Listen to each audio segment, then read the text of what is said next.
Hallo, das zweite Anfängervideo für Nomadsculpt geht hier um versteckte Kurzbefehle oder ja um Shortcuts. Manche sind wirklich gar nicht beschrieben oder man muss sie nur wirklich wie ein Detektiv rausfinden. Okay, ich gehe mal zu Nomadsculpt. Ich räume mal auf und bringe hier eine neue Kugel rein. Und so sieht es aus, wenn man startet. Man kann hier dieses Maske-Tool verwenden und hier kann man dann rumpinseln.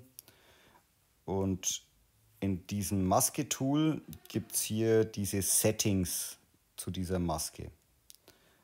Man kann jetzt hier diese Maske Clear, also löschen oder invertieren.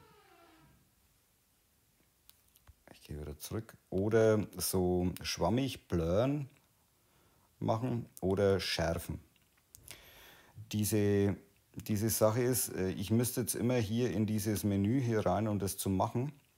Es gibt aber auch einen Kurzbefehl und mit Fingergesten. Ich mache einen Screenshot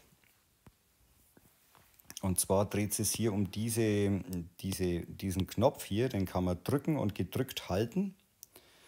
Und dann gibt es die Gesten einmal gedrückt halten und wischen, also mit dem Finger wischen.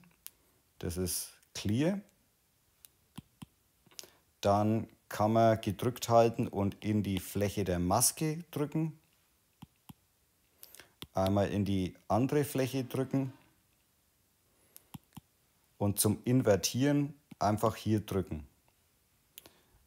Ich zeige das mal dann jetzt hier in Nomadsculpt. Ich halte jetzt diesen Maske-Knopf gedrückt und wisch. Dann wird die Maske gelöscht. Und ich halte jetzt den Maske-Knopf wieder und drücke auf den Bildschirm. Dann wird es invertiert und hier gehe ich in die Flächen und mit dem Pencil, man muss ausprobieren, ob es manchmal mag es auch nicht richtig.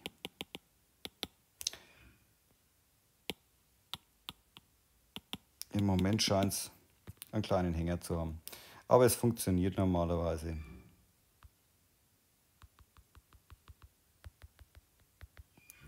Keine Ahnung. Auf jeden Fall das Wichtigste ist dieses Wischen und dieses Blurren und dieses Sharpen.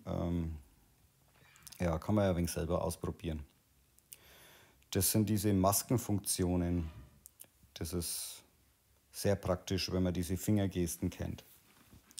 So, das war's mit diesem Kurzvideo. Also, ciao.